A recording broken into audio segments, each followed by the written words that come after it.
TV and just come outside. We're gonna take you on a beautiful ride. The Fling Show. The Fling Show. The Fling Show. The Fling Show. The Fling Show.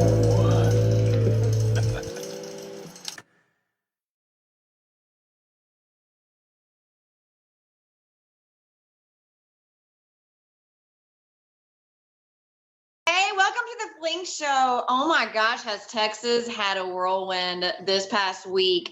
Historical events are happening, but we're so happy to be back. And so, Hemi, how are you doing tonight? Hey, I'm doing great. I'm doing great. Just hanging out, talking with you guys. It's great. It's like a little party that I get to do on Mondays, and it's always great checking in with you guys. I know people are hurting out there. Chris, personally, this thing is hit so hard, and our hearts go out to all you guys that are struggling. Every single person I know has something that they're dealing with, and thank God for people like Jake, Nick, that come over and take care of their friends, which is what's happening with Chris over there. He had some flooding issues like everybody, and anyway, we're really thankful for those guys, and we're going to get Chris fixed up. How you doing, Chris? Oh, yeah, I appreciate that. And don't forget Meredith, the angel above. That's right. And thank you, Meredith. Yeah, thank you. But I just appreciated the other day when you and I finally got to go out and play a little disc golf. A little normalcy was welcome, that's for sure. However, it's just kind of nice to see all these angels come together. You and I've always talked about that. It's just amazing, the people in this community. So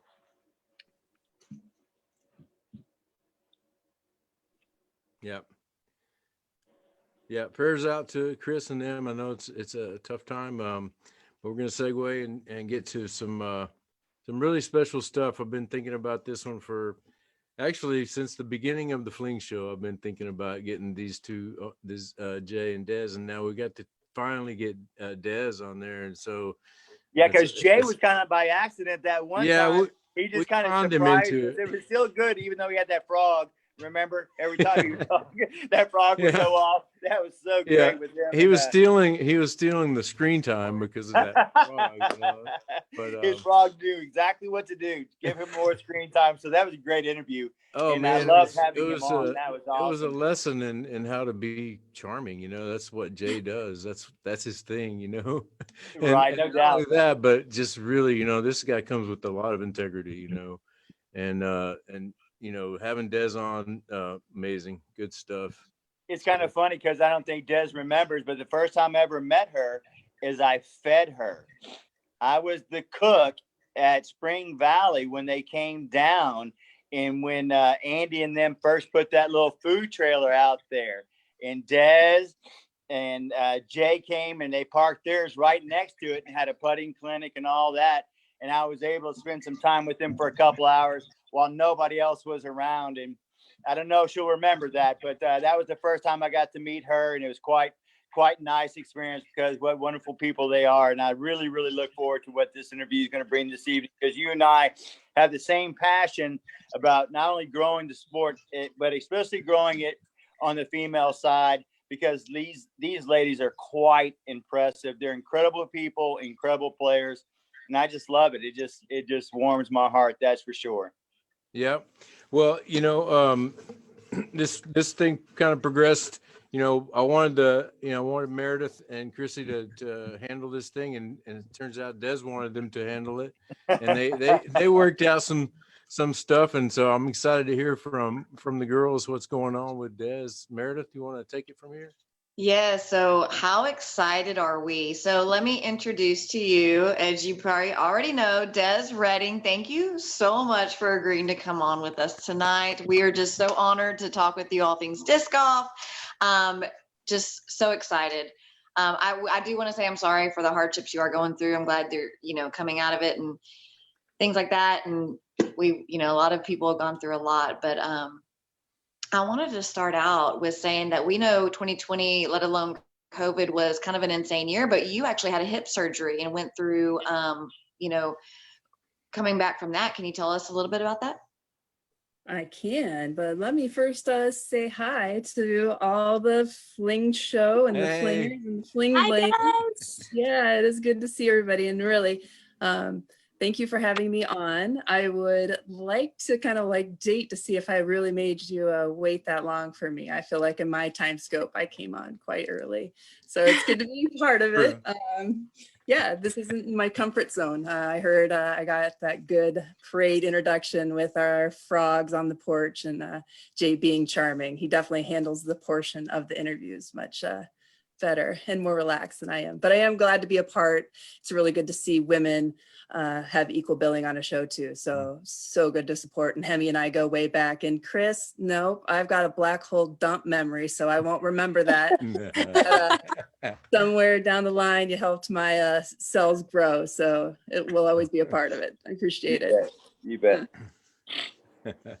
Yeah, 2020 was actually, it would end up being a good year for me in a sense, because I got in for that hip replacement that I needed for years. That had dogged me for quite a while. I think it really manifested itself when I took a hit at the 2018 Worlds in Vermont. And if you looked at my record, it basically slowed down from there. I did play an event in like 2019 and then bailed and played one in 2020 when it was actually at Spring Valley. It was the one I needed to make sure I was able to keep my PDGA career record intact. If you don't play an event for the year, you lose that year on your career record. And I've had an outstanding career record since 1998. And so, yeah, I buckled up the leg and went out to Spring Valley and played an event. And it was actually almost a year and some when I had pulled out of all the other events. But my hip replacement really well. I got very fortunate that my doctor down in San Antonio and his staff believed in my ability to heal. I was a candidate for kind of like a unicorn. I have no pre-existing conditions, healthy, because I played disc golf, even though disc golf wore out the hip. When COVID hit, I got shut down and moved the surgery around 5 or so times. And I was in severe pain, not sleeping at night, struggling. And they called me up and were like, can you be ready in 5 days? And 5 days later, Governor Abbott and the Surgeon General signed off, and I went in for elective surgery, even though COVID had shut down. But because I had no pre-existing conditions, it was deemed still within the realm of going in. So I was the only one in the outpatient surgery, and I walked out that same day and spent 3 months on COVID lockdown, working my own therapy. And then at that 3-month mark, I hired on Disc Golf Strong and Seth Muncie, and he's been an integral part of my recovery.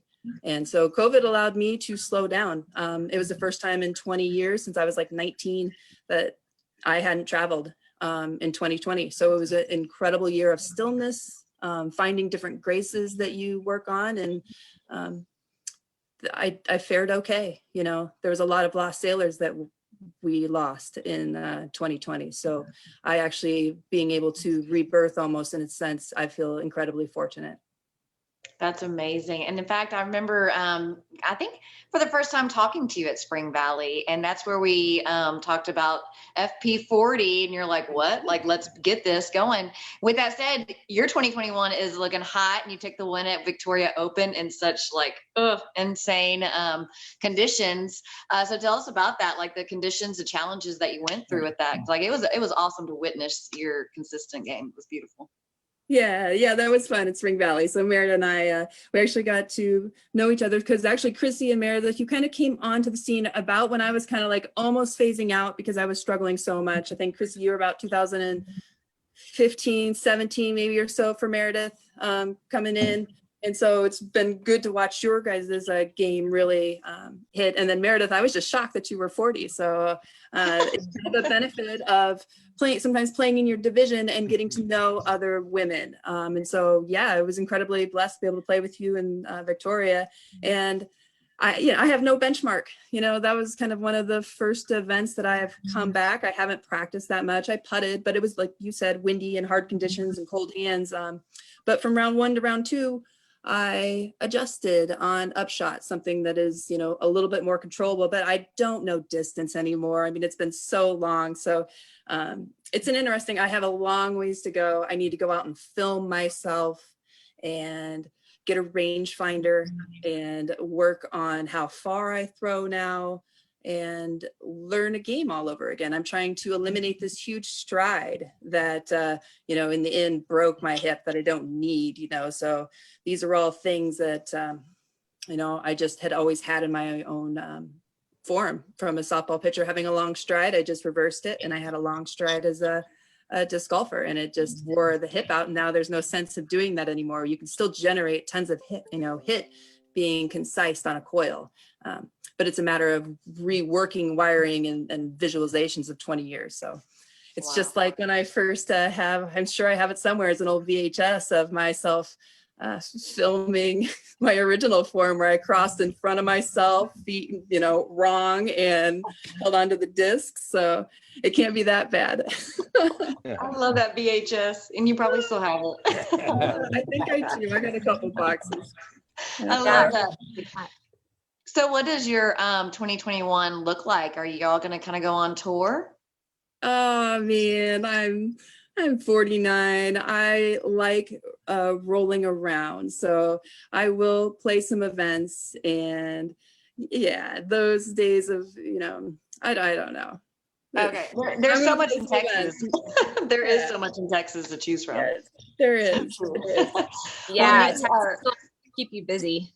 Mm-hmm. Yep. Hey, Christy. So I wanted to. Christy has so much as well to ask you. So, Christy, welcome. Yeah, thanks. I have goosebumps just from the first 5 minutes of this interview. This is incredible. I don't really usually get starstruck, but right now I'm kind of starstruck. So I'm just so grateful for this opportunity, and thanks for coming on. And so according to the PDGA website, Victoria marked your 199th win. So you're one win away from 200 wins. That's incredible. So what's your next tournament? Where are you where are you looking to get that number 200? Would be Texas State's. Yes. Yeah. Nice. That's so awesome. That's my next event. And so yeah, I'll try to bag that 200th win there. That'd be an epic throwdown. That's amazing. Yeah, that's fantastic. So I'm really intrigued to hear a little bit about your history and how you got started in the game of disc golf. Like you, I was a softball player, and I think it's a really natural transition into disc golf. So, how did you hear about it? How did you get started? What are your roots in disc golf? Let's see, I'm a native Iowan, and looking back in my memory bank, I first saw my first disc golf basket as my dad was a slow pitch softball player, and we would go to a park, Madrid, Iowa. I grew up in Woodward, small town of 1,000, and we would go across the bridge to the other small town, and my dad would play slow pitch. He had a great team, and we threw rocks and softballs at baskets. You couldn't actually play the holes. I think Edgewood might have been 12 or 13. I can't remember. But the way it plays, you can't, the softball, the field and the disc golf course interlope with each other. So we never saw anybody playing disc golf. So when I actually played disc golf, I was in college at the University of Northern Iowa, and Tourist Park was established in 1978, and in 89 the World Championships came to Iowa, the Cedar Falls, Waterloo area. So they had some good established courses. The Blackhawk Metro League is a long-standing PDGA sanctioned league, and I played disc golf in school. I was the collegiate softball pitcher and scholarship athlete. And so we just need a recreational study break. So a bunch of athletes, it was softball players, track players, football players. yeah, so we all got and played just Tourist Park. We never went across the river and played the hard Exchange Park, which was the championship course at the time. And we played disc golf. And then I kind of fell out of it for a couple of years when I left university in around 95 or so. But, you know, only maybe a year and a half passed, and I was in the Quad Cities area on the Mississippi, and went to play disc golf again, and helped form the Quad City Disc Golf Club, and I became a part of it. You know, in the end, there was people that was established there as we moved in, but we helped, you know, yeah. And we just, ever since then, had played. I've entered a tournament with one disc. I won, and I got another disc. I played with my Cobra. What? Wow, that's so cool. And I won a gazelle and a Pepsi windsock, and which was good because I sold, Jay and I sold like frozen lemonades and had a concession business in the summers, and we sold Pepsi. So the windsock was fantastic, along with one more disc. And yeah, I played disc golf and really enjoyed it. And didn't join the PDGA because, you know, it was hard to know it was out there because everything was still like a newsletter form. And I just wasn't in that pocket of players. Juliana went to the same university. She's just a year older than me, and she fell into the pocket of players that were in the PDGA scene. So, you know, we just, in the end, you find it. And we just kept playing. And then I came to Texas to really play. And in 2002, I won my first Worlds. 99, I joined the PDGA, and kind of it was a steamroll. Yeah, that's incredible. So, you know, speaking of Juliana Corver, that actually kind of segues into the next question I had for you, because you're such an icon to the female disc golfers, you know, who are playing at the elite level today. I know, you know, Paige Pierce, Stephanie Vincent, Courtney Cannon, like I can go down the list of the prominent FPO players that really, you know, look up to you. Did you have anybody like that when you were playing? Like, did you have an influence who helped you like find that pocket? I would say no, Wow. because I got in it so quickly, you know. So I was playing with just my group of friends, and then when I joined the PDGA in 1999, I was completely aware of Juliana when I joined the PDGA, and then especially of her influence in Iowa. And then, you know, there was Kelly Hughes, which was a good player, and then Hall of Famer Becky Zalek taught me how to approach people and how to run events and get people. And so, you know, I had a lot of influences, and I had a great group of women that we all were. I had 7 deep when I first joined the PDGA that we played, and we were all kind of like, and I was kind of the high number at 15863 in that group. Yeah. So you know, I just know. And then when I joined, gosh, how did it all shake out? I joined the PDGA. I turned pro in 2000. I was a pro rookie of the year in 2001. And that same year, I was named rookie of the year, and I won the 2002 World Championships in Houston, Texas.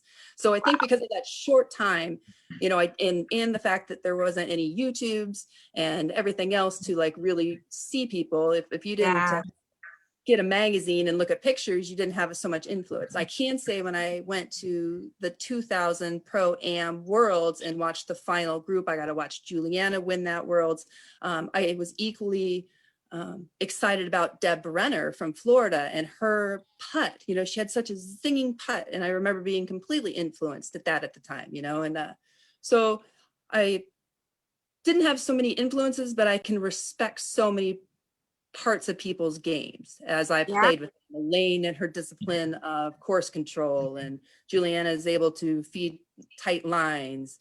And even like Paige Bierkes, when Paige Shue worked hard at her putter game, which was her worst part of her game when she was young, you know. And so there's so much respect that I have for all the women, but I can't say I was completely influenced by any. So, you know, there's been so much happening in women's disc golf, you know, even just in 2020 with the Respect Her Game movement, and just seeing, you know, the numbers of females in tournaments. You know, there was a graphic that was shared before Victoria of, 14 open women this year versus, 7 last year. Like, how do you feel about the growth of women in disc golf and kind of the direction that it's headed? Has been really cool, like, to witness it growing and getting bigger.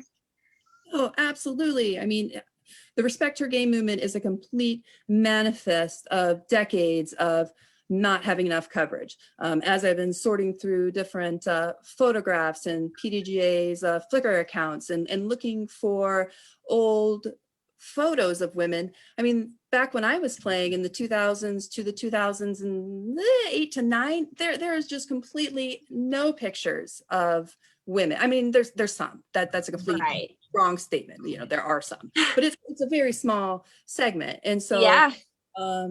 Yes, I can remember repeatedly filling out surveys and writing the proper forms of the channels of don't cap the women's field at the World Championships. You can't cap it at 12. They used to cap it at 12 and 15 and 20.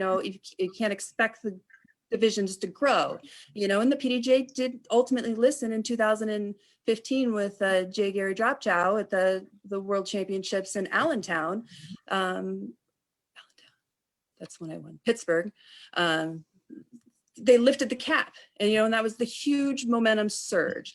And and then in the end, the PDGAs recognized that, and they broke off. And now we have just the pro World Championships and the Master World Championships. The juniors now demand their own division at the championships. So yes, it's. I'm so excited to see the potential of allowing us to grow and us stepping up at the moment and filling it.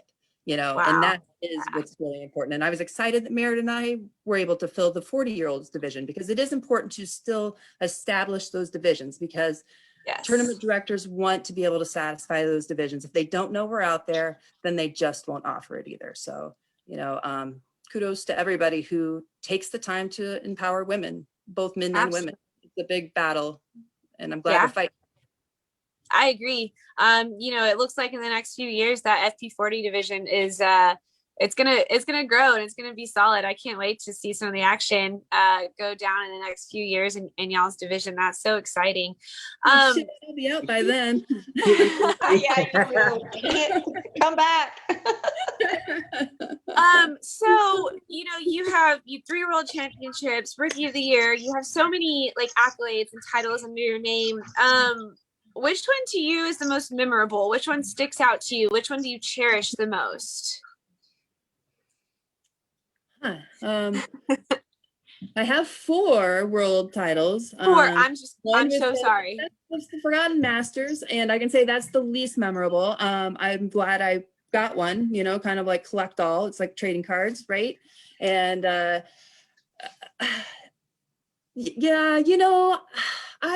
might enjoy the second one in Pittsburgh, because of I had a couple years intermiss of just missing from 2002 to 2000. Well, for 9 years, I finished either first or second at the World Championships. And, unfortunately, to only grab 3 of those 9 is a poor percentage. You wish you had more of those that you actually bagged. But the second one, to be able to go out, and I dominated it. Pennsylvania was one of the first states when Jay and I were, kind of like an amateur to pro, and we were touring around at the time. We had that concessions business. We'd stop through there, played some doubles events happened to fall into a league, and met some disc golfer, that put us up and pushed us on our way with garlic and potatoes. So I had so many fond memories of that state, outside of, my own states. That was, and the courses were beautiful. And so I enjoy that one. My memory is really good about that one. That's fantastic. I have to ask, I wasn't planning on asking this question, but did you and Jay meet through disc golf? We didn't. We were both scholarship athletes. So we played in the dome, practiced in the dome, and the softball players were relegated to the corner, and he was the fastest of all the linemen as they would do the dirty lap around. Trying to keep the balls off of the football field so the coaches wouldn't give us the get off, the field. Wow. So you Yeah. guys like y'all like learned disc golf together, right? It sounds like We did. Yes, we were part of that crew that went and played together. Yeah. that is so cool. That is this like, man, that's so much fun. I love it. I bet you guys are still super competitive when y'all go out and just play like casual rounds and stuff. I would love to like be a fly on the wall and watch a round with you too. Yeah, I took him out at the last backyard putting game, but it lit his fire to take on the last couple events. So it all works out. That's great. So I saw that you had the Cobra. You had that sitting right there with you. Is that your first signature disc? Oh no, actually, I really don't have a signature disc. So I have those Tour Series discs, and Right. I was part of the first Team Star crew that got those discs started. So, I'm part of the original Team Star. I was captain that kind of initiated those Tour Series discs. And so I had the Firebird. It didn't quite come out the first ones that I wanted. The real swirly flat ones were nice.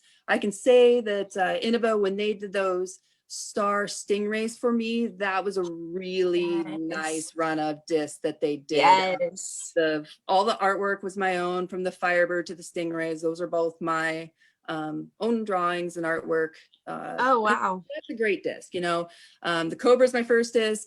I love the Stingray now. Those are still discs that I just still throw. I will always throw. I threw those into the headwinds at Victoria. I have no problem controlling those of Stingrays. I mean, that is the only mid-range I throw. So wow, that's awesome. I had no clue. Yeah, great glide. Yeah. Yeah, I love Stingray. That's awesome. So, as you have, grown through disc golf over the years, disc golf in itself has evolved so much. The science and the technology behind the discs and, their flight paths and their numbers, everything is just evolving and growing at such an exponential rate. Has that been like a challenge for you to keep up with, or, growing with the game? Like, how are you adapting as disc golf itself adapts? Yeah, I try. Man, I like what I like. So yeah, I'm still, I retired from distance throwing a speed 9, and Paige Pierce and I tied at like 483 in 2011. And I just went out, and I love a road runner. I'm still throwing lots of speed 9s. I do try other discs. Race are great discs, but again, that's only a speed 10. Yeah, so I got nothing above really 10. I've always been a speed 9 kind of gal. I just am not comfortable with real wide rims. I've always thrown flip up discs and worked angles. And so to come even like across, I just don't like that motion a whole lot. Yeah. wow. I know. Probably a hindrance, but I'd rather be accurate than have extra distance. I 100% agree with that sentiment. I mean, I'd rather be 200 feet down the fairway in the middle than 320 feet in the brush. So that's a very true statement. I know, I play a ton of rounds with Stephanie Vincent. She's here in Austin with me. And I know you guys are really, really close. And every time I see her pull out this yellow disc out of her bag, I'm like, that's the Des Redding Wraith. Like, and it is Stephanie's like go-to disc. And so every time she pulls that out, I'm like, well, this is going to be a perfect shot. Well, that's funny, because when I played the Spring Valley event, I got to have that first round where she then was in the lead after the first round, and she just slayed. And I had to say at one point, I was like, is it wrong that I'm excited that you're beating me with my own disc? In the end, and that was the Stingray. She threw that so tasty all through those wooded sections. It was great. Yeah. Those are really excited. Anytime I can see tips that I've helped people with, how to play discs, those are all huge bonuses to being in the game and being really free with knowledge. Jay and I for 20 years have done clinics, anywhere from 20 to 30, sometimes, there might've been 40, I don't know. There's been a lot of clinics we've done for 20 years. They were always free. And I hear it when I hear the Today's Stars talk about putting within the circle, you know, painting the rainbow when you throw Anheuser's. These are all tags that Jay and I have used in the years of doing clinics. And so it's enriching to see all that knowledge pass on and being utilized and promoted. It's exciting. Disc golf is Yeah. really exciting moment. We're at a tipping moment. I mean, there's a lot of growth out there. We have to be shepherds of our courses, shepherds of the people in the park as they get overcrowded.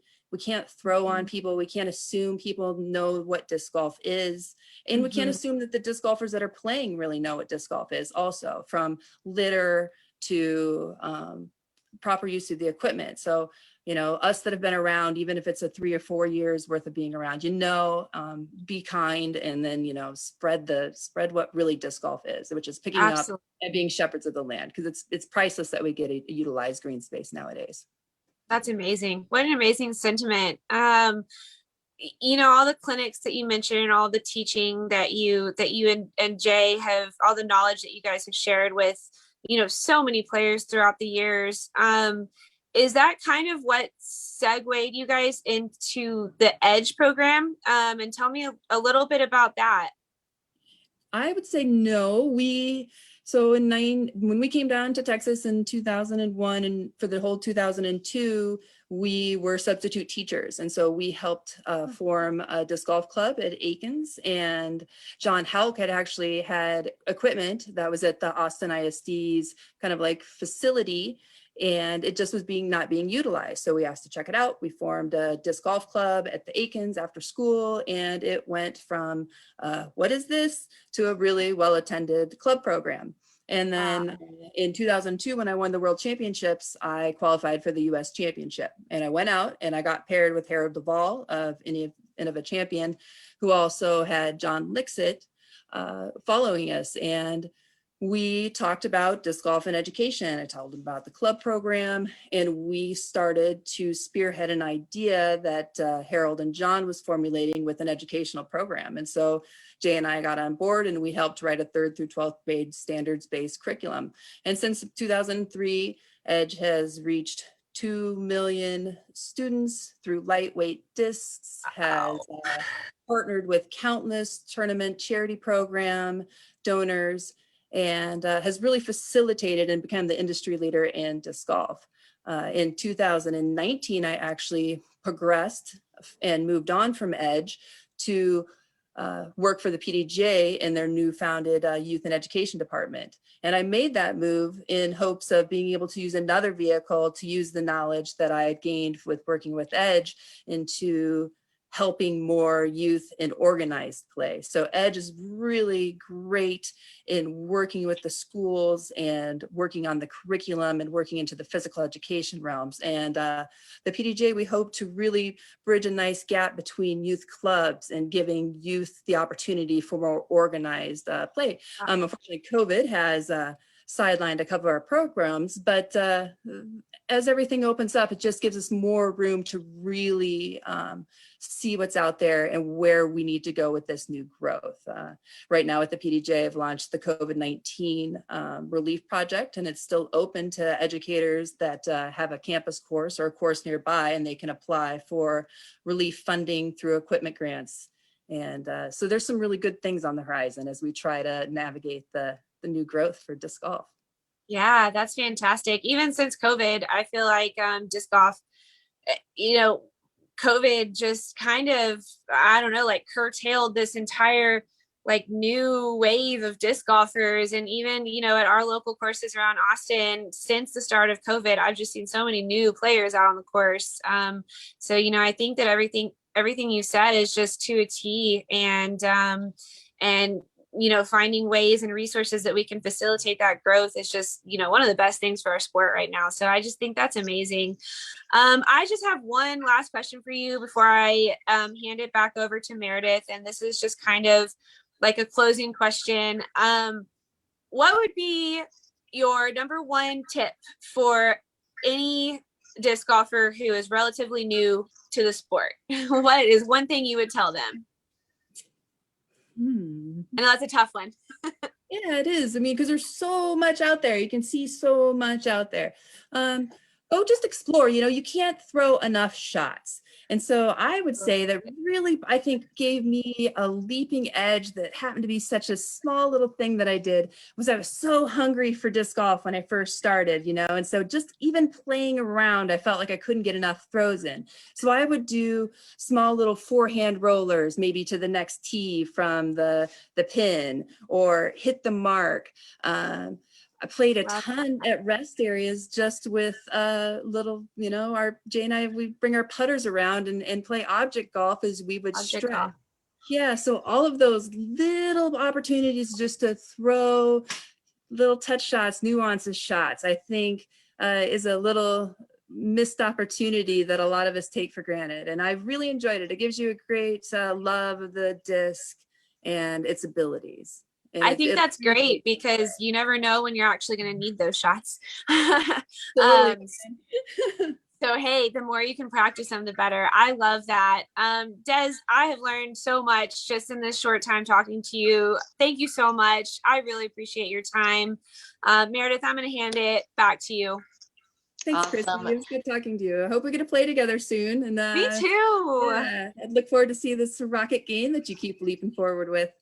Oh, thank you. I'm excited. Yep. Awesome. And I love the fact that you brought up object golf. With 2020, in the beginning of it, we were all literally like staying inside and not going to courses. I went behind my house and I literally roped trees, like maybe 2 feet wide, and I made it object. I made a little 9-hole behind my house. Like, I'm just trying to hit the tree in between my rope. And that was, object golf. You can really make golf out of anything. And I just thought that was so cool that you mentioned that. Thank you so much, Des, though, for joining us. We want to make sure that you give, if you want to give anybody a shout out, whatever it may be, please. All right. Well, now that I joined the PDGA, I don't have any sponsors to really shout out, but I can say that I've worked with some great companies through the PDGA. So thank you to Discraft, Innova, Gateway, Edge, the PDGA for donating discs to the COVID-19 project, the Disc Golf Pro Tour. You were integral in a moment when discs were hard to find. And so I look forward to being able to disperse these discs on behalf of you, the PDGA, and the growth of youth and education. So to those kind of sponsors that are out there, thank you for your continual giving. It's out there and it's appreciative. Beautiful. I love that. Thank you so much, Des. It's such a pleasure. I look forward to playing with you again. And yes, and thank you for joining us tonight. It was great. Yeah, enjoy it, everyone. Texas, stay safe. Keep it neighborly. Be kind. Yes. Thank you, Des. Thanks, Thank Des. you so much. Bye. Wow. Excellent. Once again, it always amazes me as we move forward with this adventure and the building of what we do. The incredible people that we run into. And I didn't know her whole story. I was enthralled from the moment she started talking, and Meredith and Chrissy and them started talking to her and asking her questions. Well worth every single second that we had to wait for her to come on. I know she had been apprehensive about doing it, but I'm so glad that she did. What do you think, Dave? Well, great job, ladies. Chrissy, Meredith, thank you guys for leading that charge and coming up with great questions. I mean, I was just enjoying myself. I wanted to throw in a couple of things that Des didn't mention.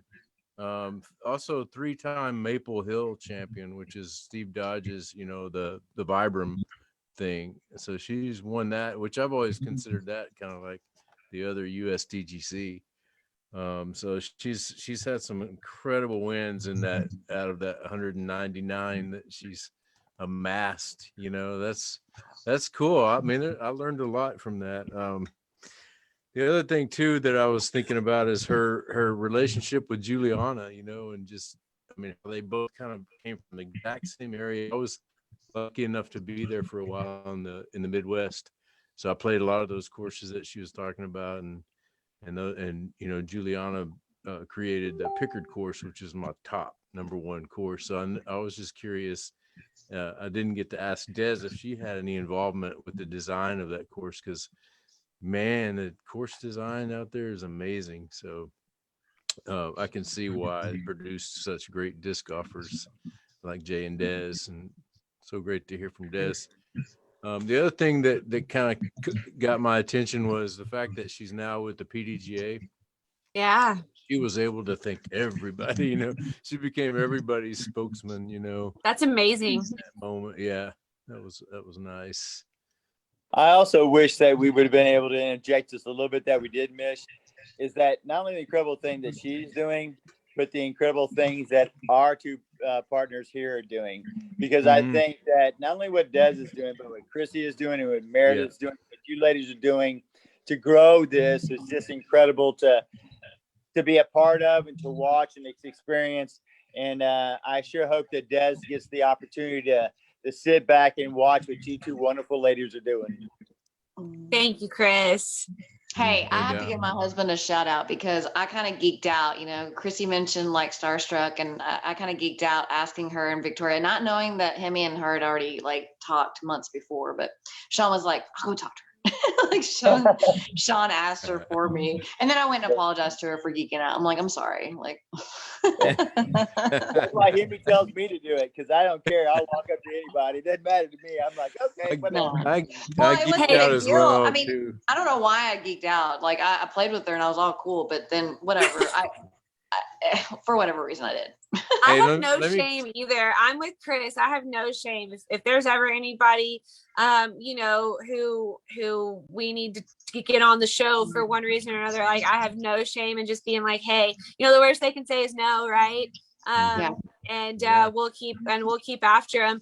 I think it's always good for us to be open to suggestions too. If any of our followers or any of our fans have anybody who they think would be, a great person to bring on the show, like let us know, send us messages. We're open ears. We're all about how we get better, Hey, Hemi, didn't we have Miss Vincent on after she won the Spring Valley Open? Yeah. Yeah. But I thought I wanted to tell Dad, I was hoping we could. There's so many things that she said there, but she was just on the information she was giving. It was like, you could go in so many directions with her. It was wonderful to hear. And what's kind of funny, I've had a lot of opportunity to sit with Andy Young and listen to her speak.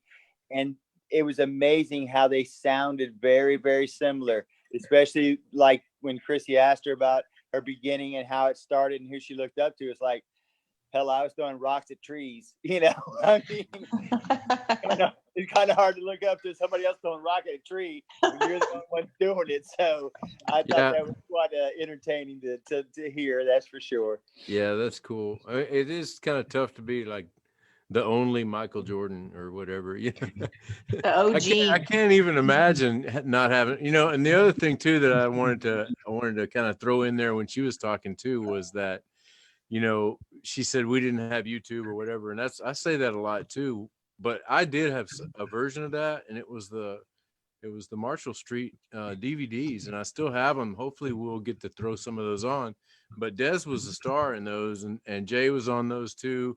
But there was Brinster and, a whole bunch of people that are, still playing the sport, but that's how I learned. I'd rewind those DVDs and watch that stuff, from Marshall Street. That's great. They've been going at it for a long time.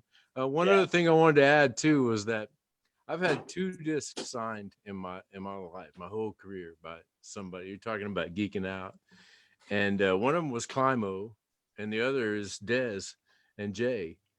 And it stayed on that putter, and I never really threw it too much after a while, and it just stayed up, and it finally just disintegrated like this year. So I'm honored to have Des come on, and it was delightful, especially just not listening to me and Chris talk. We could just. I'm glad it wasn't every week. I'm glad it wasn't me this week. But before we do leave, I do want to start making sure that we kind of tell everybody where we're going. I know, Chris, are you still going to Vegas? No, you're not going to Vegas. It's been backed out. Okay. I was really hoping to be tuning in from the road with you guys tonight. From, on our way to Vegas. I was hoping by now we'd be like in El Paso or in New Mexico or something. But with the ice storm last week, my company was out of work for 6.5 days, half a day, 2 Thursdays ago and Friday, and then all of last week. And I just couldn't miss another week of work. I also haven't really gotten to play or practice in like 2 weeks because we have been, stuck inside. Our van is in the shop getting a little bit of work done right now. Like I can just go down the list of why it just wasn't in the cards for us this week, which is really, really unfortunate. I'm seeing all the posts on Facebook popping up about like, I'm getting my first practice round in Las Vegas. And I'm just like, oh man. But there's other disc golf pro tour events. The one that Neil and I really have our eyes on right now is the Preserve Championship. So I'm thinking that, that's what we're going to shift our plans to. So, it's unfortunate, but, that's why there's a whole pro tour. There's more opportunities. It's all right. So Meredith and Hemi, I know Hemi, you're going to the Coastal Classic this weekend. Meredith, are you going to be there as well? No, I actually don't have anything coming up that I'm actually going to be playing until April, but I will say that I signed up last night and I booked my flight to U.S. Women's Disc Golf over in Cali in May. So I'm not doing much this year, but I'm going big, please. And also with that said, I've been trying to focus more on kind of growing the sport, learning the TD side of things. And we have our Chick Station Chains Women's Global event. And so I will put that, I'll put that link in the bottom because we need to get you signed up to get those wonderful players pack. With that said, we have our Houston one here at Northside Christian Church. Chrissy, what do y'all have going on in Austin for a Women's Global event? We are having our women's global event headed up by the ladies of Mint Discs. So myself, Stephanie Vincent, and Renee Farr, we are the 3 co-TDs, if you will, of the women's global here in Austin. We are holding it at Riverbend Park in Smithville, Texas, which is just outside on the other side of Bastrop. So it's maybe 30 or 40 minutes outside of Austin, but it is so worth it. That course is so much fun. It sits right on the Colorado River. So whenever you're done, you can go like change in your swimsuit and jump in the river and go for a nice swim. And there's campsites. So we're going to, make a whole weekend of it and go camping and have a whole girls weekend. I can't wait. That's going to be so great. So if any of you guys have any questions about the women's global event, please reach out to Meredith and I. We can definitely point you in the right direction if we don't know the answer to your question. And the other thing in the way of tournaments is you guys, the Texas Swing is right around the corner. There are some big events coming up in Texas, including Waco, the Open at Belton, Texas States. So, stay tuned for some of that because all the pros, they're on their way here. That's exciting. Yep. And we have Texas AM doubles championship coming up in a couple weeks or a week or something like that. I'm going to be out there with that. I'm super stoked to see. We have 13, I think, women teams. Wow. That's got to be a record. Yeah, it is by far, like almost double. That's amazing. So yeah, so excited. That's so cool. All right, guys, what do y'all got coming up or you're playing? Well, I know I'm going to be chasing Hemi down in the coastal. If I can get away this weekend, I may go down there and film that a little bit, get a little bit of that out there. I know we had to postpone due to this weekend our ace race that we were going to do at Woods Edge Church. But we are definitely going to be looking for a makeup date there to help raise funds to, once again, hopefully putting in some more tee pads, some more baskets as well, just to continue to grow the sport down here. So don't think that we haven't forgot about that. Lucky Ace is behind us on that as well. But that's all I have until next week. Hemi, you want to go ahead and send us out and tell us what you have us before we go? Yeah, just Coastal Clash and then Spring Wide Open. After that, Lone Star Disc sponsored both of those. Lone Star, Travis is sponsored, and I was out putting with my pinning putters today. I got 3 of those, the newer kind of softer plastic, and I'm starting to like those. I know Tanner throws those, but yeah, that's what I've got going on. Hey, I Himmy, just- speaking of the Coastal Clash, isn't there a clinic involved with that? I think was Lisa running something like that? I think it was and Tanner, Griff and Tanner, maybe. Griff and Tanner. Yeah, yeah. Man, a lot to learn from those guys. Yeah, Tanner is killing it, and he's so good. I think what was that, third at Victoria this past? Yes, yeah, freeze. tied for third, I think. Mhm. Yeah, he's got the demeanor and the skills, and look forward to seeing what Tanner does on tour with the Lone Star. Good Yeah. stuff. And we have Swordstone Shiver coming up this weekend. We had Renee Farr, the TD of that tournament, on with us a couple of weeks ago. So, I'm going to try to make my way out there and, maybe get some video coverage that I can share with you guys. And so that's going on too. I can't wait for that one. Excellent. Yeah, I'm not sure. Did we have any kind of pre-show video stuff today? Thanks for the videos and the snow pics. Yeah, I don't. Yes. I have to apologize. I have a bunch of stuff, and I'd halfway done it and stuff, but it just didn't work out this week. But I've got some in the can, and I meant to mention him. He had hit a couple aces when he was practicing as well. That I've got canned as well, and so look for it next week. But it was just not this week. That's for sure. We're all getting back on our feet. It was a tough week, you guys. So Yeah, no doubt. yeah. Hey, I just wanted to, say thanks again for what Jake and Nick Godry are doing over at Chris's house. And Chris was hit really hard, and it's thanks Chris for taking the time to be with us tonight, because we're pretty much lost until you clicked on here. I was trying to lead the way, but it wasn't working. So thanks for coming tonight, Chris. And I'll be talking to you soon, and we'll get you fixed up, man. Everybody's struggling right now, so be kind to each other. And ladies, thanks again. Beautiful interview. Perfect. Thank y'all. Really appreciate it. That's all I got. honored. All right. Angels. Yeah. Thank y'all, ladies. Right back at you. You guys are the best. We're so All right. grateful to be here. Bye. Thanks, Des. Yeah, guys, enjoyed it. You guys are Yeah. good. Yeah, take care. Appreciate it. Good Yeah. job. All right. Good night, Thanks for- guys. Thank you. Yeah. Good Bye. night, y'all. All the best to you, Chris. Be nice. Be sweet. Be kind. Yeah. Bye, guys. And as Timmy says, play disc golf. Play Yeah. disc golf. Play disc golf. Bye, guys. Thank It's a y'all. game. All day.